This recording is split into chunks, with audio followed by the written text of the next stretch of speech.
Would you like to be happy? Are you I think so. seeking happiness? Would you say you are in the pursuit of happiness? Well, you are in luck because today's episode, we're talking about why happiness is not the It's answer. not. This is, yes, this is the Existential Stoic podcast. I'm Randy. That's Danny. What's going on, Danny? Oh, what's up, Randy? Yeah. Have you ever been in the pursuit of happiness? Have you ever tried to seek happiness? I mean, I think we all do, right? To some extent, because we're all striving to we all have this idea that eventually at some imaginary point, right, we're going to be like, yay, and life's going to be grand and everything's going to be great if we just get these things and get that thing and get this other thing, and then it's all there and in place. Yeah. And how'd that work Yeah. out for you? Doesn't work out, right? I mean, because I remember, I know you went through the same, right? You went through the same thing. I remember getting out of high school and I was like, okay, I just got to go to college. Then I just got to do this, got to do that, like everybody says, and then I'll be happy. And it's like, no, I'm still not. Dude, I remember the exact moment when I was Yeah. in high school and I was like on the side of the building and I was like, if I just become a veterinarian, then everything will be good in life. And I've Yeah. 20 years later, Oops, nah, sorry. that Totally wasn't it. wrong. Totally Spent a lot wrong. of time trying though. Oh Oh my God. gosh. Yeah, and by all I mean, I have been tricked by that delusion my whole entire life. This idea that there's like a finish line, a happily ever after, or whatever it is, this thing that I can get to that once I get there, everything will work out. Well, it's funny. I remember when I first started reading philosophy in undergrad. That's one of the things that really, really interested me was I started noticing all these different people talking about the good life and terms that were unfamiliar, in from what we're used to hearing.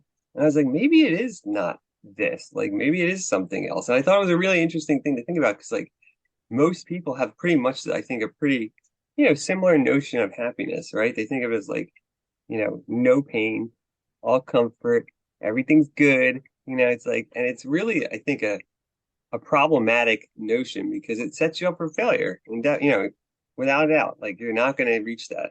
And it focuses on the Yeah. wrong stuff too. It focuses all on external crap rather than your mental state, your health, anything that would be related to you actually doing well, you know? Anything that you have control over, Yeah. your happiness Yeah. does not depend on that. Well, it's interesting that you bring that up because the idea for this came I just listened to this book called Beyond Happiness. Amazing book, okay? And it talks about how our pursuit of happiness is so wrong because happiness is by definition a fleeting emotion. Like Yeah. it's a feeling, it comes and it goes, just like every other feeling. And we want this feeling to stay forever. So Yeah.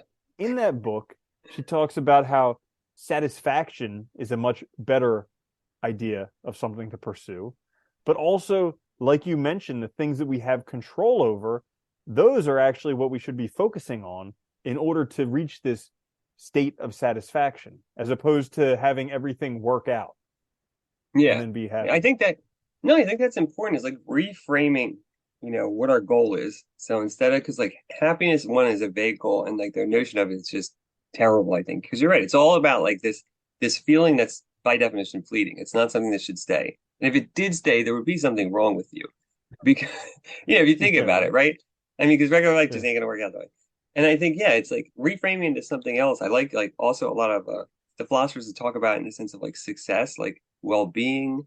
I always like using the term the good life because I think it just kind of captures the idea of that's what I'm after, not feeling happy all the time or not even comfort all the time because I still expect my life to have struggles, obstacles, difficulties, but having success, having satisfaction, those are all good ways of kind of thinking about what you want, right?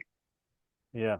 And here's another thing that she said that it rang so true, but at the same time, it's something that's almost counterintuitive. Was she's like, you're going to live your most satisfied life when you're like right on the edge of discomfort and fear. Like literally when you're right on the cusp of being uncomfortable, doing the things you fear most, that's where you're actually finding satisfaction in life. And the crazy thing is that place is always going to be changing because once you approach a fear, all of a sudden that and you become comfortable with it, then you're back in the comfort zone. You have to kind of expand it again and again.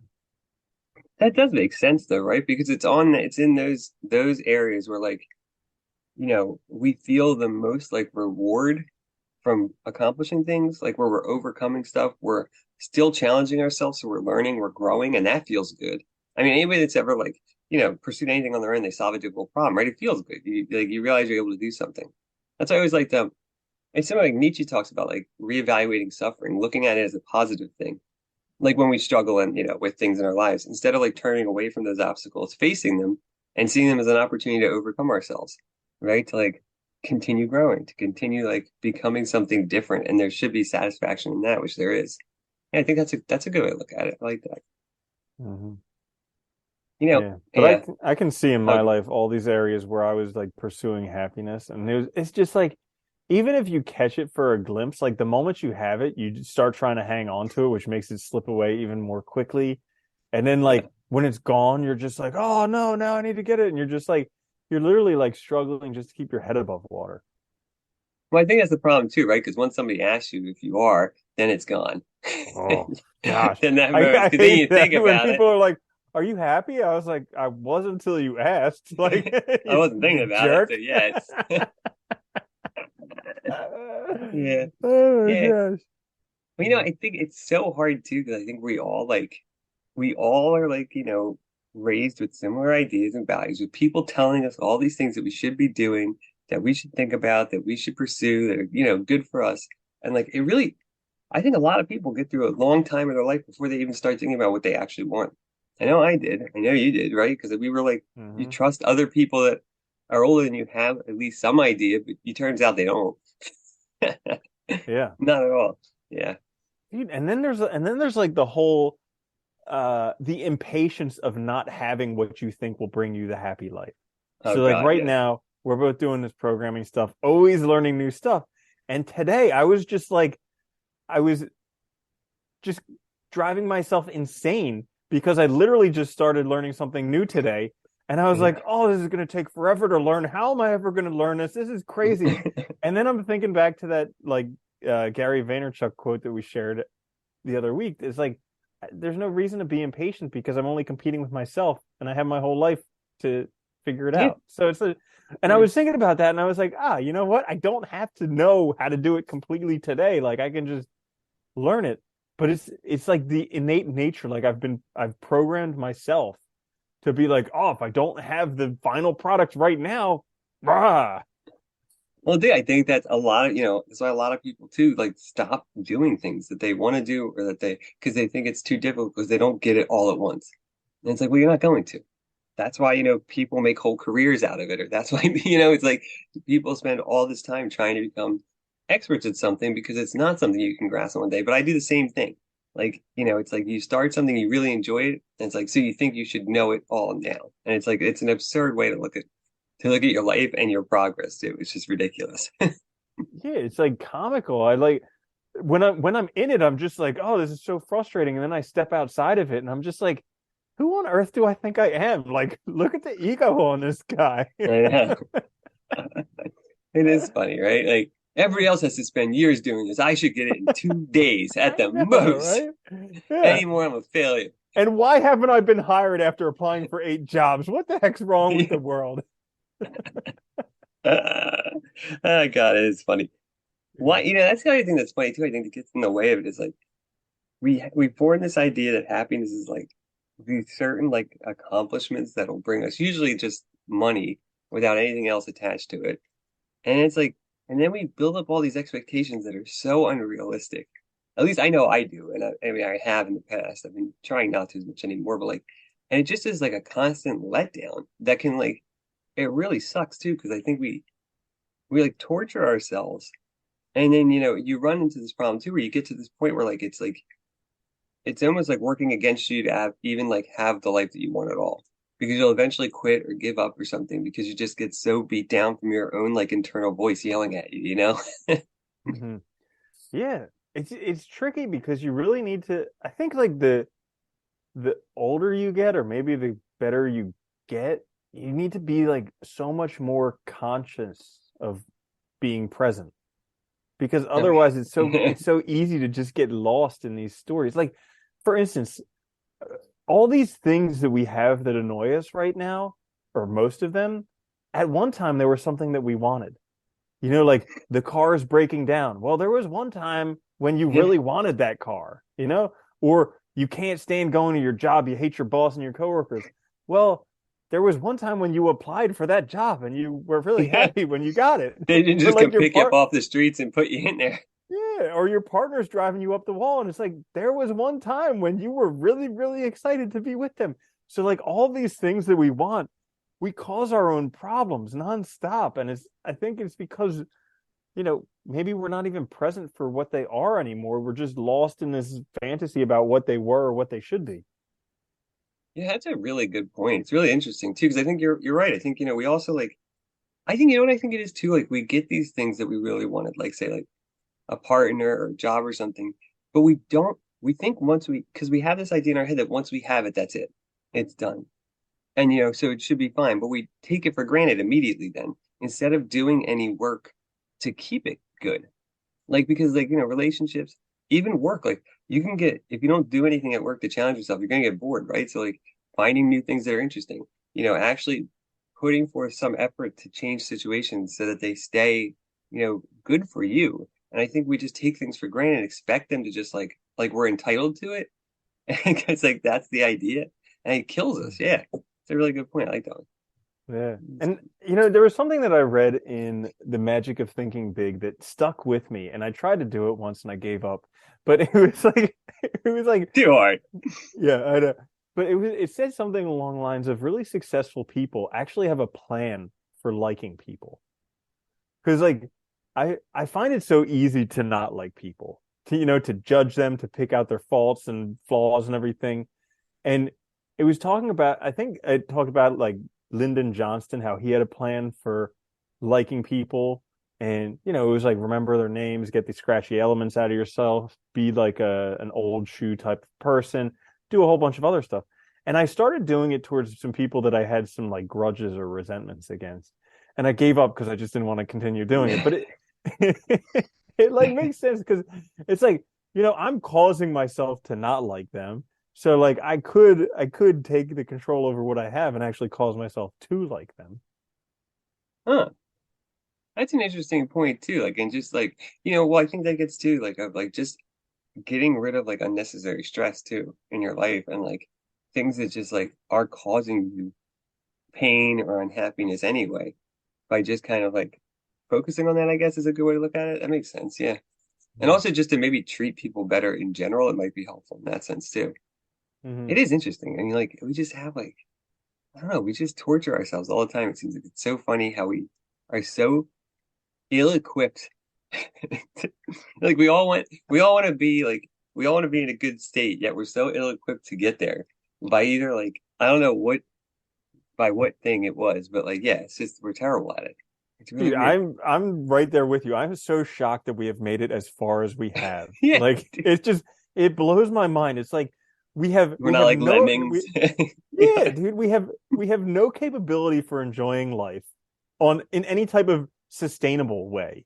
Like we can just enjoy it and go way overboard and then there goes life. Or yeah, we could just be miserable the whole time. But like a sustainable enjoying life, it's like we're so terrible at that. We're destroying the earth. We're like the only species on the planet that if you remove us, the earth would actually do better. And yeah, yeah, without like doubt.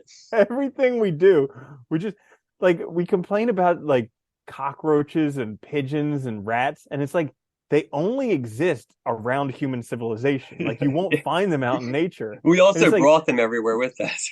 I know, right? Like oh, it's just craziness. Yeah. It's fun. It's the fact you mentioned it too. It's funny. It's like I don't know. We just like, I know this is myself too. Like, we just take things for granted. We don't do any work. And like, I think that's my biggest problem too. I notice is like, I expect things just to be this way. And then I start looking outside. I start comparing myself to other things. Or like, even though like I might be happy with what I have in some area, then I start looking outside and then I get unhappy or dissatisfied. Well, I was happy a minute ago. So what happened? Right? It's because I made these comparisons that are unrealistic or, unnecessary. It's like we constantly we constantly look to be dissatisfied rather than look to be satisfied. Like you said, like we're not present, we're not focused on what we actually have. And I think it's like it takes so much work to shift that thinking because it's like you've been just indoctrinated your whole life to think that way. So it's like it also takes a lot of work.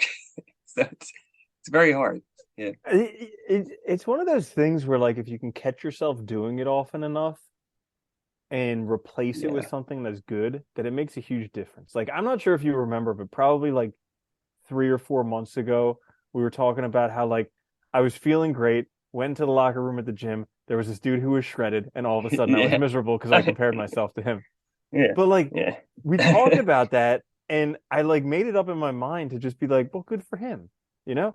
And then like that's happened a few times since then where I'll like go into the locker room being like, yeah, I had a great workout. And then there's this dude just standing there like freaking Adonis. And I'm just like, instead of getting miserable, I'm like, well, good He's for like, him. did you have a good workout? I know, right? But Puny like, little guy. yeah, Yeah. but it's one of those things where I'm like, well, good for him. And it totally lets go of any comparison, any like negative feeling that I had about it because it's just like I can celebrate it for him. Great. I don't need that, you know? Like it's not going That's to a, I like, improve my yeah. life one bit.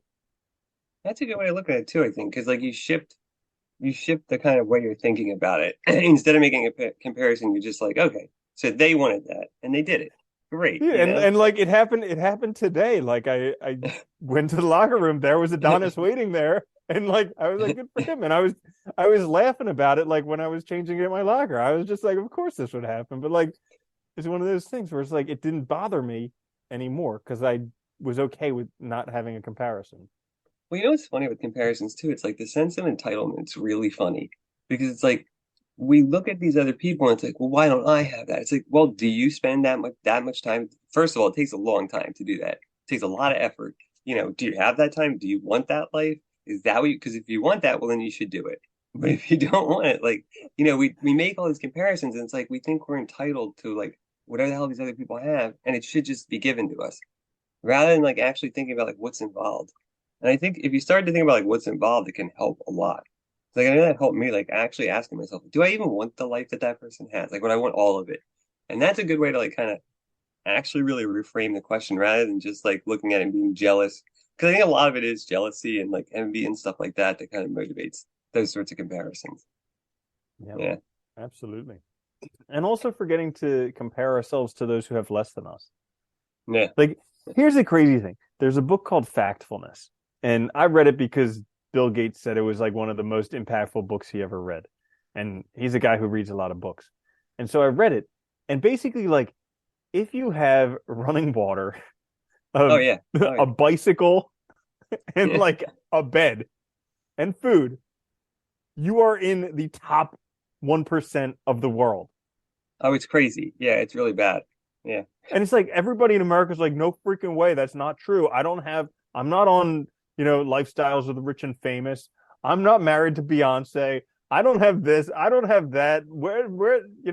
And it's just like, no, like literally looking at all of human population that's alive right now, if you have a bicycle, a bed, warm meal, and running water, you're in the top tier of life. Yeah. And Yeah, we just don't remembering like. that.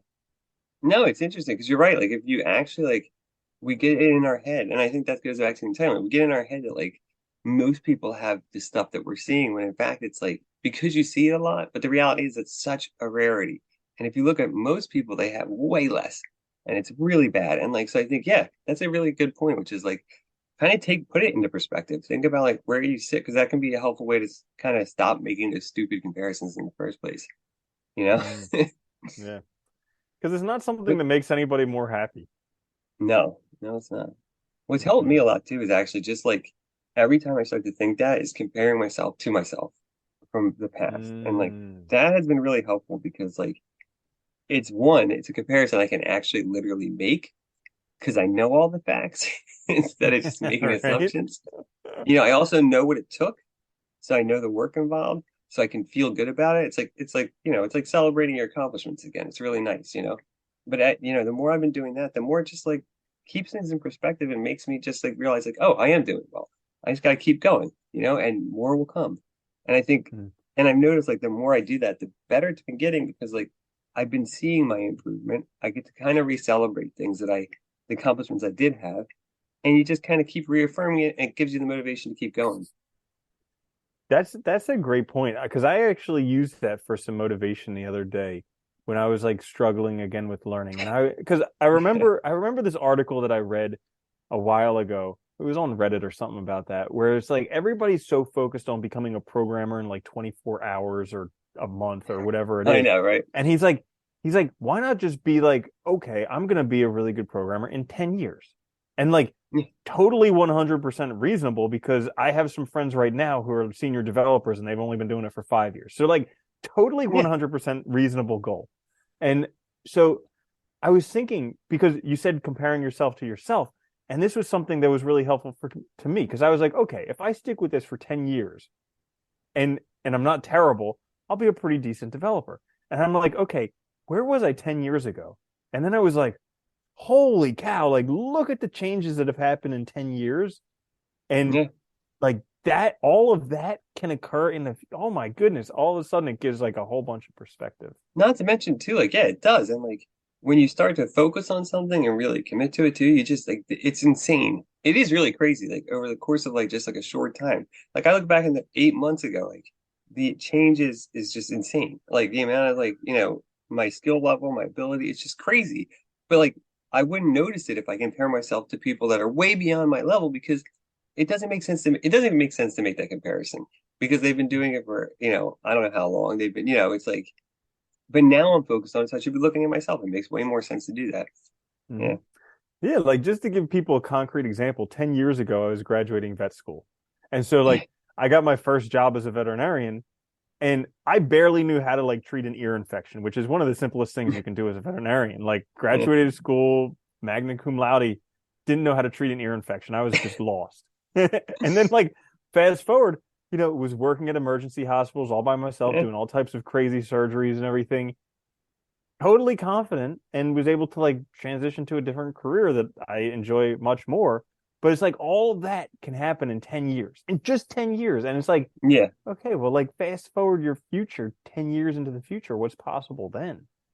Anything, right? And I like that Mm. example too, because you're right. Like, you like we expect to be perfect at things too, like right when we start, but like you got your first job, you weren't. And I know Oh like my that's just God, how it no. always is, dude. Like I remember Dude, like oh my God, when I look back at my first teaching jobs too, dude, I was terrible because you don't know everything yet. You haven't had the experience. Things take way longer than they should. You don't, it's like it's just, but you get better, and then you look at it over time. It's like you see those improvements. so funny story. Like, hopefully this will help people kind of relate to how crazy stuff can change. So my first job, I even though I did well in school, I had no idea what I was doing when I was actually there. And the first like couple weeks, they have another doctor go in the room with you, and then after that, they like try and transition you to doing it on your own. And I had so much fear around that I literally remember like one lunch, like sitting in my car, sweating bullets because today was the day that I had to go and do this on my own. What am I going to do when I don't know how to do something? And like literally just almost paralyzed by fear. Like I remember my lips and my hands going numb Yeah, sitting in the car. And it's like, it passed. Like yeah. I got through it. And it's like, And you can ask a question. yeah, I know, right? Yeah. Yeah. But it's like, it's just crazy when you look back on it. That's why I think what you said, kind of comparing yourself to yourself, is so key because you can look at those instances where you encountered something you were scared of or that was really challenging, and Oh then you yeah, got yeah. through it. And if you did it then, you can totally do it now. Oh yeah. And you can totally get past that. And you also realize like you had the ability to do it in the past, you can do it now. And you have so much more that you bring with you now. Like I think that's also a big thing. Mhm. Yeah. All that We're talking about resourcefulness that you get now. yeah, right. But I think, Hmm. to your point though, like you said earlier, like you think like you said that the book said like satisfaction's like a good way of measurement. I think too like achievements, like looking at like that is a good way because like I think like we naturally feel good when we grow, like when we learn new things, when we accomplish things that we want to accomplish. And like the trick is knowing what you want, obviously, like because a lot of us spend a lot of time doing things that like other people think are good for us that aren't really good for us. But once you figure out what you want, I think like focusing on that instead of like the end goals of like these made up goals of happiness is such a better way to live because you can constantly kind of reaffirm like that you're doing well. You don't take things for granted. You can actually realize that, good things take work to be good, and Mhm. just simply taking them for granted doesn't work. But we train ourselves to live in such a weird way. It is funny. And it's also like the achievement and going after these things are difficult and then sticking with them and getting with them and eventually getting them. It's like a self-reinforcing cycle because in the beginning we lack confidence. We're like, oh, it's so hard. I can't do it. Oh But you yeah. start doing it and you start building up momentum and proof that you can do it. And then you'll stick with it. You'll become a closer. Like you start to do it over and over again. And then you have that confidence that you think that buying the next thing, or if you were the greatest person, then you would have that confidence. And it's like, no, that confidence comes from believing in yourself and just doing it. And what's funny too, like you mentioned too, like changing jobs and stuff like I think people are so afraid to do that because they think once they're in something, like that's it. Like they shouldn't because they don't have time or that it's too much. And it's like once you realize how easy it is and how much better it is, I think you're able to because like we all forget, I think, like we're not like when you go to school and you're 17, like we're not 17. Like we have all these skills that we bring with us already. You know how to learn. Like you can change anything. So if you're unhappy, just change it and do it. I think it's totally possible. Yeah. Dude, I got that all the time, and I still get that all the time when they're like, "You're changing careers. You're like 40." I'm like, "Yeah, I still have at least another 30 Yeah. years of working left. Like, you think I want to do that doing a job that I hate? No. That no." Exactly. Like, dude, that's But they're what's so like, funny. "Isn't it so hard to become a vet?" And I'm like, "Yeah, but it still doesn't make the job any more pleasurable." But it's hard to become anything. But once you do it, you realize like you can do it again. And I think that's the other thing. Like, even though like, you know, I think, at least personally, I think the times if you just stay in something you hate, that's wasted time. At least if you Mm, try something new, put yourself out there. It might be hard, but at least you're going to be way happier doing, or way more satisfied, way more sense of achievement, and just generally a better person all around because you did something you wanted to do. Yeah. hmm Absolutely. Yeah, you might as well fail trying doing something that you want to do. Oh yeah. Yeah. Because That's regret that's is the the best thing. scariest thing, right? Yeah. Nobody wants to be on that bed at the end of the day and be like, oh, I just didn't do this, didn't do that, didn't do that. No. Yeah. I know that's something like it always blows me away these like people who are like in their because when I was young I did like the EST training landmark forum and stuff like that and I remember I was 18 years old so like it was mind opening for me but like there are these people who are like 70 80 different things like that and they would talk about the regrets like things that they wanted to do their whole entire life and they never even Yeah. tried and it's like yeah you can try it now but you're like 80. I mean, Yeah. it's better than nothing, but Yeah. get started.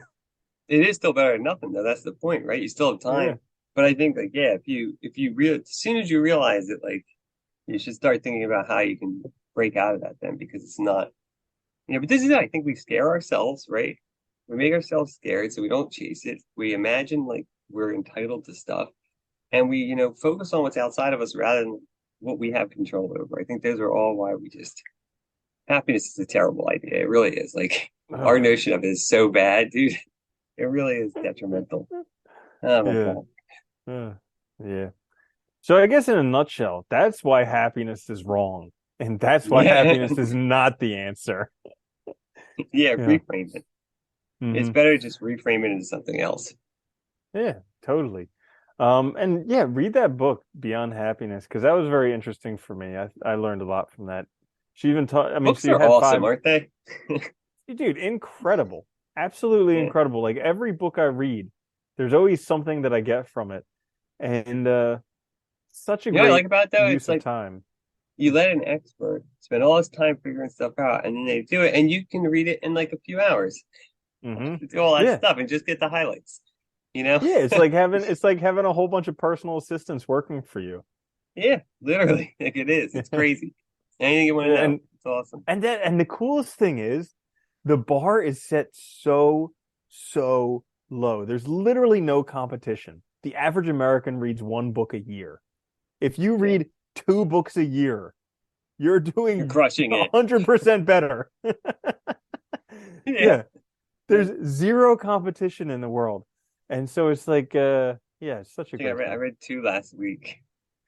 I think. And I was like, I- yeah, yeah, uh, it's incredible. And they're so good. They're so good. Just don't read the Scarlet Letter, you know? nope. I know we trash that all the time.